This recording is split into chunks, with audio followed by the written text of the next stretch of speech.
Alright guys, welcome back to another Stogie Lad cigar review.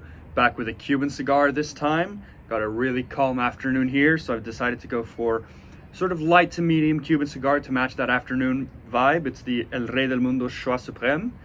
This is an Hermosos Número 4 in terms of vitola. It's kind of an interesting one. It's a very classic vitola that's existed out of Cuba for forever, pretty much. It's pretty much a Robusto. Actually, in hand, it's pretty indistinguishable from a Robusto, but it is slightly different. I actually really love this vitola. Instead of a 50 ring gauge, it's 48, and instead of 124 millimeters, it's 127, which makes it the same length as the US market Robustos, which are, funnily enough, 5 inches for convenience. But Cuba goes from, back in the day, they've been using the same measurements as before the whole US market thing and like making 5 inches a convenient measurement. So the Cuban Robusto length is actually 124 millimeters. But the Hermosos Número 4 is 127, so a little bit slimmer and a tiny bit longer, but almost the same. El Rey del Mundo only has 2 vitolas in their portfolio now. The brand used to be one of Cuba's absolute biggest. It's been reduced to this Choix Supreme, which is kind of a popular cigar, even though it's from a very small brand, and the Demi-Tasse, which is almost a cigarillo. So this is really their only sort of regular size cigar, if you will, that's left. It's light to medium, as I said. I really like this cigar, and the reason I chose it, I have a bunch of these in my humidor, and I really like the cigar, as I said, but I haven't done a review. I was like looking around on the YouTube page and I was like, I have to have made a review out of this cigar because I've smoked it so many times and I really enjoy it, but I haven't sat down and actually reviewed how this is. So we'll see how this produces the flavors that I love in this video, but it'll be good to document and share my love of this cigar in a video format. Got a nice light here and a little punch cut. We'll see how that delivers. Might open that up if it needs to.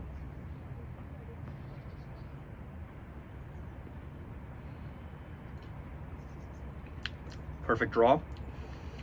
That Cuban twang. I have not had a Cuban cigar in a while. I've been on a really big non-Cuban vibe for a while. I don't know why, just how the flavors, preferences change back and forth. This one, it just spoke to me though. It has such a beautiful wrapper. On this one, it looks perfectly rolled, feels absolutely perfectly rolled. So I was like, why not?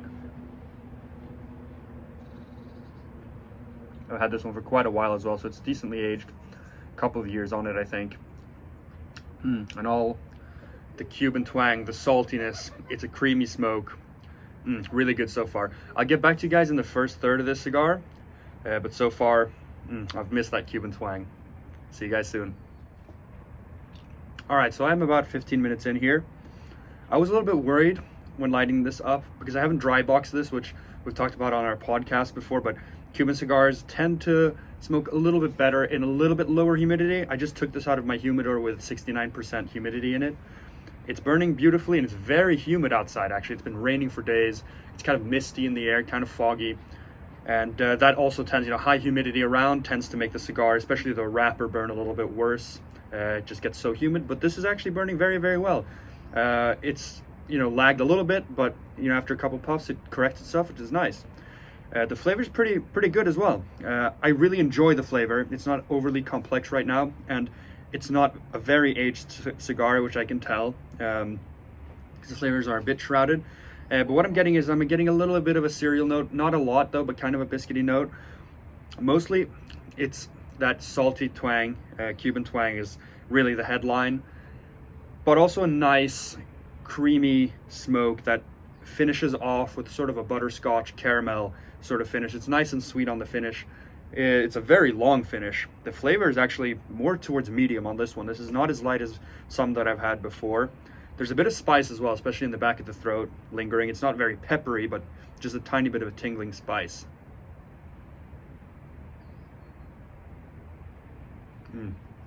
Very nice smoke output, burning beautifully, and a very nice tasting cigar. I mean, I just really like this stick. This is one I can tell that's not going to be a crazy high rating, but it's going to be one that I'm enjoying a lot. And that sometimes happens when I'm trying to, the rating system is very arbitrary, like when you give a cigar a score, but what I'm trying to do in these videos is kind of give a general basis of how high the quality of the cigar is in terms of complexity and flavor. But sometimes a cigar can just be extremely enjoyable and not be extremely complex and fantastic in terms of a rating. But I'm really liking this so far. There's a little bit of an acidity when you puff it that soon disappears and becomes sweet, but there's a tiny bit of acidity, and I think, you know, it's easy to associate that with a citrus note. I think I've had that before. I don't know how much of that is just the yellowness in the band. I know that I've seen other people review this and talk about it being a little citrusy. I think for some reason the strong yellow in this band just throws you off and makes you think of citrus. But there is a bit of an acidity just on the puff, which is interesting. But that's the notes so far, at about 15 minutes in the first third. I'll get back to you guys about halfway, you know, in that second third, and see how it's progressed then. All right, I'm in the second third here. I thought an update was worthwhile here. I opened up the draw bit, added a few more punches to really open it up. Cuban cigars, just one punch can struggle a bit, usually a little bit tighter. Now it's burning absolutely marvelously, lots of smoke output, and the cigar has changed massively. That saltiness is gone, and what you have now it's just a wonderful mixture of some darker notes, some lighter notes. It's a beautiful harmony. The first note you get on the puff here, what I'm getting is a cedar, like a clean cut cedar wood. Then a bit of cocoa, like a little bit of a darker chocolate cocoa, and then on the finish, mostly, this is what's, you know, really expressing itself, is this vanilla note. It's beautiful. It's on the long retrohale. It's still sweet, not on the retrohale finish, I should say. On the finish, it's a nice, long, sweet, and very clean vanilla note as well. I'm super impressed by the cigar, the complexity, how it shifted this much, and the flavors are very much protruding here. On the retrohale, actually on the retrohale now, it's silky smooth, and there's a very prominent mint note, which is incredible. And that, along with the chocolate, it gives a little bit of like an after eight type taste. I don't know if you guys know about that English candy. It's like a mint chocolate thing. It's beautiful, but the mint only comes on the retrohale, nothing else. On a regular puff, zero of that mint, just on that clean retrohale. It's a beautiful harmony here, and I'm really loving this. Yeah, this is a beautiful cigar. The second third is really reminding me of why this is one of my favorites. Gorgeous flavor. I'm gonna get through the rest of the cigar, get back to you guys here in the end, give a little bit of a final score, all that stuff, and yeah, see you guys then. All right, lads, final third, an hour in pretty much. Even though there is quite a bit to go, the cigar is pretty squishy. It is, like I mentioned in the beginning of the video, very humid out. I couldn't miss the opportunity though. There's literally zero wind, which is, you know, kind of rare here. So it was perfect to smoke a cigar, although the humidity wasn't optimal. And that's showing itself. It didn't really present itself until the final third here, where it's doing the opposite of tunneling, where it's just burning so slow. I kind of have to puff kind of hard on it to get it even to burn. And I think that's altering the flavor a bit. Those subtle hints of notes, those more delicate notes, are pretty much gone now. It's a lot of earth, a lot of leather now. Not necessarily bad. It's not burning hot. It's not, you know, it's not crazy spicy or harsh or anything. Just darker and not as, I guess, delicate right now. Still tons of smoke output and all that stuff.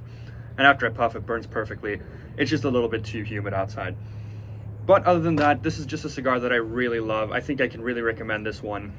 A lot of people, I know through Instagram, where we talk to tons of people ask for Cuban cigar recommendations, and I ask them what they have smoked. And a lot of people have just smoked, you know, Upman, Oil de Monterrey, Partagas, Monte Cristo, Cohiba, and that stuff. Because there are so many choices, and those are the brands you really know of. But there are such hidden gems, or I guess they're not really hidden, but there are a lot of gems in these smaller, you know, Juan Lopez brands and El Rey del Mundo, like this one, the Choix Supreme, is, I don't see it around too much on Instagram, to be honest.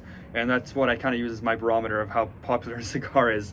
But it's a very good stick, and I really recommend it. To give this one a point score, I would finally land at an 89. It's just below excellent. I think this lackluster final third takes it below, but that second third was marvelous, and I really do love this cigar, and I think it's great, and I really recommend it.